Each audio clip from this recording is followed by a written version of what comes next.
At ngayon mga giliw naming tagapakinig, narito si Lola Sela sa kanyang panglimang kabanata ng kanyang kwento na pinamagatang Taong Buwaya. Dito sa ating dulang Mga Kwento ni Lola Sela.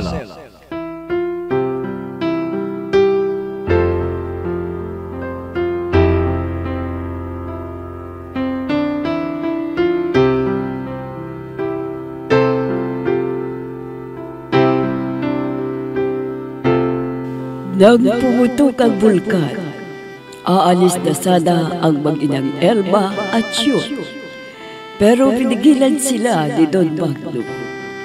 Samantala, nagmamadali ring lumabas ang bahay ang mag-inang Doña Dora at Andrew. Subalit pilit nilang kinukuha ang mga alahas nila at pera. Pero nadaganan silang dalawa ng pader ng bahay. Maraming namatay, pero naligtas ang mag-ina. Nang gumaling ang mga tinamo nilang sugat sa katawan, nagplano si Doña kung paano makukuha ang mga natabunang kayamanan nila. Si Rolly ang kinausap niya at binantaan. Nang maiahon na nilang lahat ang kayamanan, pinagsasaksak na ni Andrew ang mga kalalakihang kasama ni Rolly na nanisip.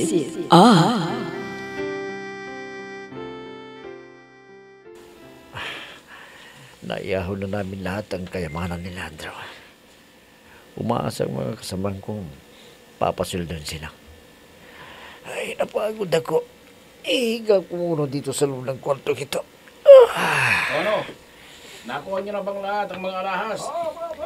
Sir Andrew! Wala nang natira sa amin. Nakuha na namin lahat. Gusto niyo na bang kunin ang mga sweldo ninyo? Sir. Para makabili na kayong kailangan namin. Sige. Ito ang sweldo niyo. Ibibigay ko na. Akin na. Pinagsasaksak niya mga kasama ko. Patay na silang lahat. Nasaan yung isang pang susundan ko dito? Yung leader niyo, nasaan siya? Wala na akong mapagtatakuan. Pupunta din ito si... Handun sa kinarulang ko. Kukunin ko itong maliit na mga... At itong ipupukpuk ko sa ulo niya. Bahala na. Kung masaksak niya ako, wala na akong matatakbuhan. Hoy! Nasaan ka? Masusweldo na kita, kaya lumabas ka na. Yuhuu! Napagsweldo na ang mga kasama mo. Nakapagsweldo na sila. Malapit na siya sa Susunod akin. ka na, kaya halika na. Nasaan ka? Nandito na ang sweldo mo, kaya lumabas ka na. Itong sayo.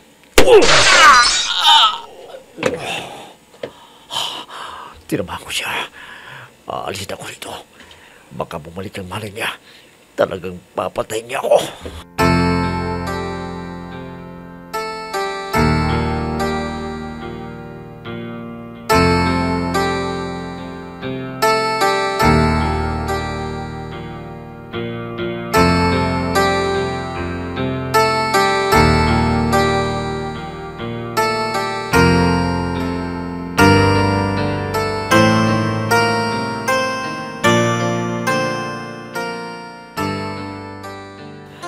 May narinig akong mga sigaw ng mga kalalakihan sa pinagsisisira nila ng mga alahas at pera namin. Talagang pilyo ito si Andrew. Ang lakas ng loob. Tinutuhanan yata ang sinabi niya sa akin na ibabaon na rin niya ang mga nanisin. May nakita akong tumakbo. Papalayo na galing sa pinagsisiran nila. Sino kaya yun? Teka, tingnan ko kung ano ang nangyari. Bababa ako nagsasakyan. Pupuntahan ko agad si Andrew. Dako, ano ba ang ginawa ng lalaki ito? Ang daming naisipang gawin. Andro! Nasaan ka? Anong nangyari? Andro! Tulungan niyo ako. May 5 taon na nakahadusay at may isa pang buhay. Tama ang sinabi niya. Talagang pinatay niya ang mga danisin. Pero buhay pa ito. Kukuha ko ng pamupok ito sa kanya. Tuluyan ko na siyang papatay. Ang baka na ito ang tatapos sa buhay mo.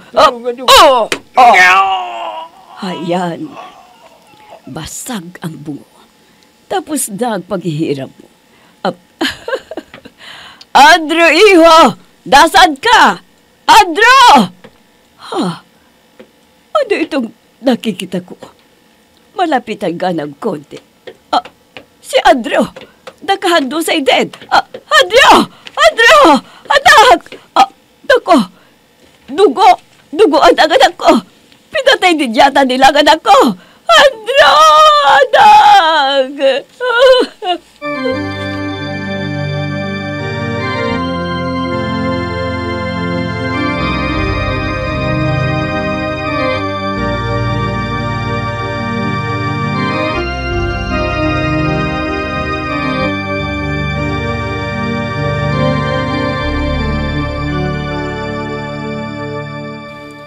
Wala na kaming makain ni inay, kaya subukan kong mamalengke para makabili ng kailangan namin. Ha? Si Rolly ang tumatakbo papalapit sa akin. Ano kayang nangyari? Elma!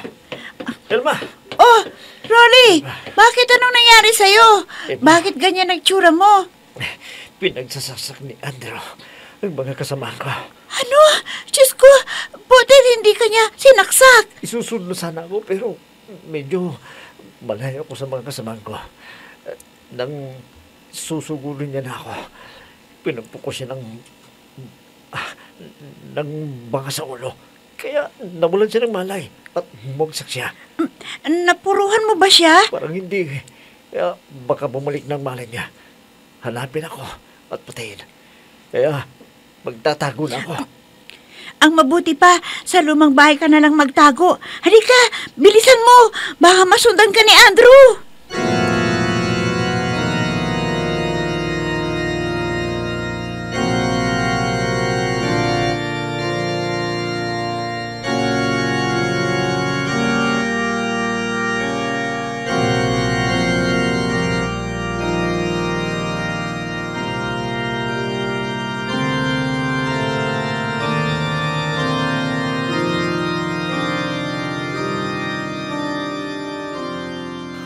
Heto, Andrew, iho. Uminom ka ng tubig. Salamat, Mama. Ano bang nangyari? Bakit kasama kang nakahandusay sa mga pinatay mo? May namukpok sa akin ng banga, Mama. Ha? Sinong namukpok sa'yo? Nakita mo ba siya? Hindi ko nakita. Pero wala nang ibang gagawa nun sa akin. Kundi ang Rolly na yun. Ha? Yung lalaking pinaghanap mo ng makakasama niyang manisid ng mga kayamanan natin. Oo, Mama. Umanda sa akin ng Rolly na yun. Ipapalasa po sa kanya ang masaklap na kamatayan. Pahihirapan ko muna bago ko kitilin ang buhay niya. Patayin mo na agad, iho. Huwag mo nang pahirapan. Baka makatakas pa.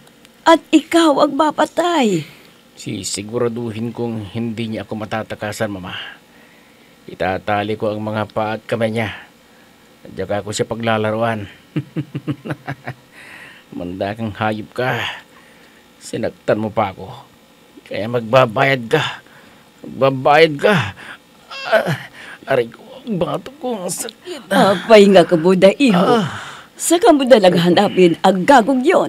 Kaya ko na, Mama. Mamaya, kikilos na ako. At kapag nahuli ko siya, babalatan ko siya ng buhay.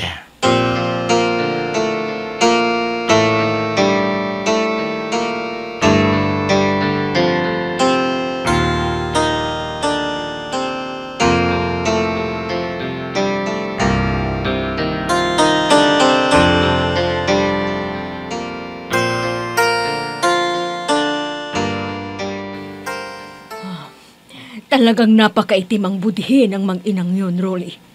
Oo, Aling Syon. Naawa ako dun sa mga kasamahan ko eh. Ako pa naman ang nakiusap sa kanila na sumisid doon. Kapalit ng malaking halaga. Yung pala, papatay lang sila nang makuha na namin ng mga nahulog na alahas at pera nila. Mga demonyo ang mang-inang yun, Rolly. Opo, Aling Syon.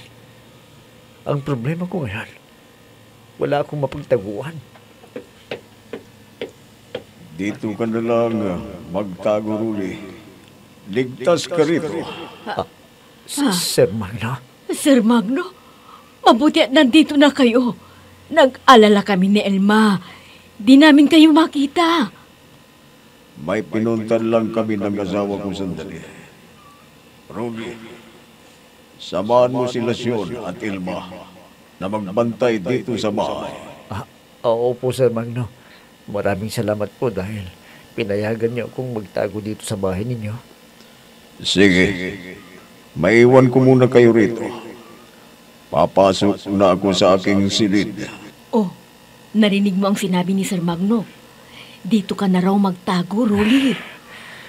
Talagang nakapagtataka. Ang alam ng mga tao dito sa buong bayan ng San Felipe, matagal nang patay si Don Magno. Totoo kaya ang lahat ng nakikita ko ito? Hindi kaya ako nananaginip? Rolly! Lumabas ka! Alam kong nandyan ka. Labas! Hindi susunugin ko ang bahay na yan!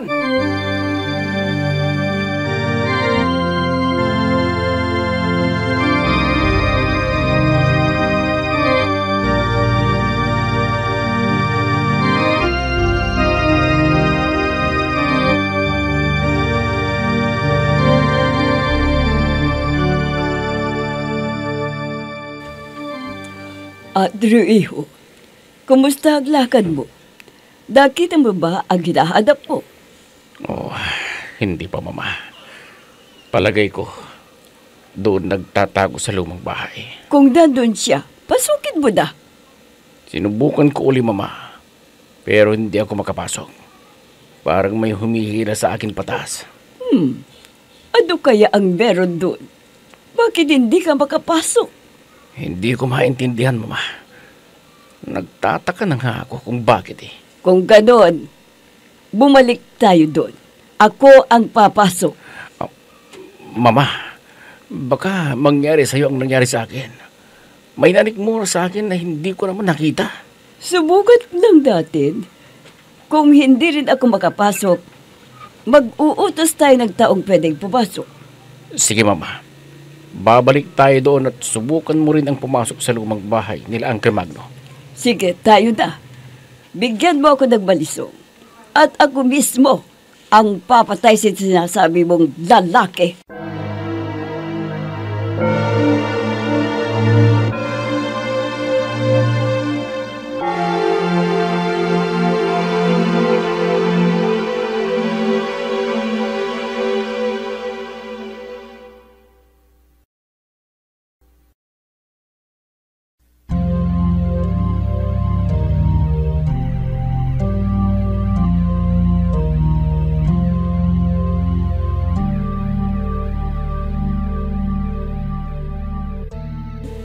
Rolly, Sean, sumunod kayo sa akin. Rolly, halika. Sumunod tayo kay Madam Ninita. Buksan ninyo ang pintong ito. Opo, senyora. Pumasok kayong dalawa. Opo, Madam Ninita. Ano kayang ipapakita ni Madam Ninita sa atin dito, Alexion? Hindi ko alam. Tingnan mo. Ang daming kayamanan dito, Madam. Oo. Ang lahat ng yan ay ibibigay na namin sa inyo. Ano? Sa amin ang lahat ng ito, Sir Magno? Kayo na ang bahala sa mga kayamanang ito. Totoo, Sir Magno? Madam Ninita? Oo, Sean. Napakatagal na panahon kaming naghintay ng mapagkakatiwalaang tao. Ngayon, nakita ko na. At kayo yon, ipinagkakatiwala ko na. At gamitin niyo yan para makatulong sa kapwa. Mga tunay na kapuspanan para makaahon naman sila sa buhay. Asahan po ninyo, Madam Ninita, Sir Magno. Susundin po namin ang sinabi ninyo. Sige. Maiwan muna namin kayo. Babalik kami sa ibang araw. Oh, Sir Magno, Madam Ninita. Alisyon, naglaho na sila. Oo nga, Rolly. At ipinaubayan na nila sa atin ang mga kayamanang ito. Oo, Alisyon. Kailangan maitago natin ito. Baka makapasok dito si Andrew at kukunin sa atin. At baka patayin pa niyan tayo. Sige, halika. Pagtulungan nating itago para walang ibang makikialam sa mga ito.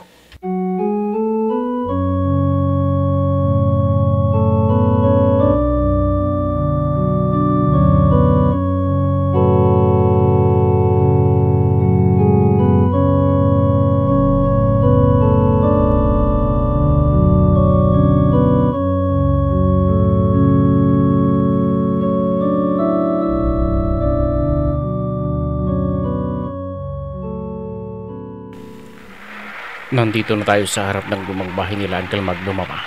Oo, Andrew, iyo. Halika. Bumaba na tayo. At susubukan kong pumasok sa gusali na yan. Di pwedeng ibang tao ang makinabang sa makayamanan dyan. Tayo na ang nagmamay-ari niyan. Sige, Mama. Subukan mong pumasok. Baka sakaling makakapasok ka. At kunin mong lahat ng kayamanan dyan na naiwan ni Uncle Magno at Auntie Nita. Akin na yung balisong mo. Kailangan ko yan. Kung may hahadlang sa akin, papatayin ko. Oh, ito, Mama. Kunin mo na itong balisong. Mag-ingat ka. Matalim ba ito, iho? Baka naman wala. Mapapahabag lang ako. Matalim yan, Mama. May lason pa nga yan eh. Kahit masugatan lang ng maliit, mamamatay. Sige. Papasok na ako sa lumang bahay. Alalayan mo lang ako. Bubuksan ko na ang gate. Ya!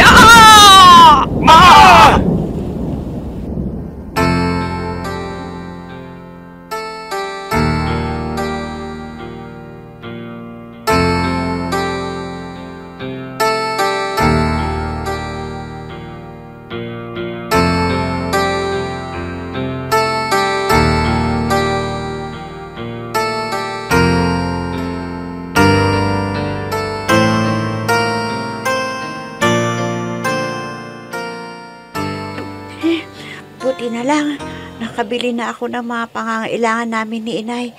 Ang dami kong nabili. Nangangawit na ang kamay ko. Diba, malapit na ako sa lumang bahay. May sasakyan na nasa tapat ng bahay. Parang yan yung sasakyan ni Andrew, Andrew, iho! Hayon yung babae na nagtangkang magnakaw ng alahas ko. Si Doña Dora, nakita niya ako. Kasama pala si Andrew. Diyos ko, iiwanan ko na itong nabili ko. Dakas ako. Andrew! Tumatak mo siya. Habulin mo, dali! Opo, Mama. Hahabulin ko siya. Hindi yan makakalayo. Milisan ko ang pagtakbo ko. Hindi ako magpapahuli sa kanila. Hoy! Tumigil ka! Huwag kong tatakbo! Babagto ko sa itong balisong ko!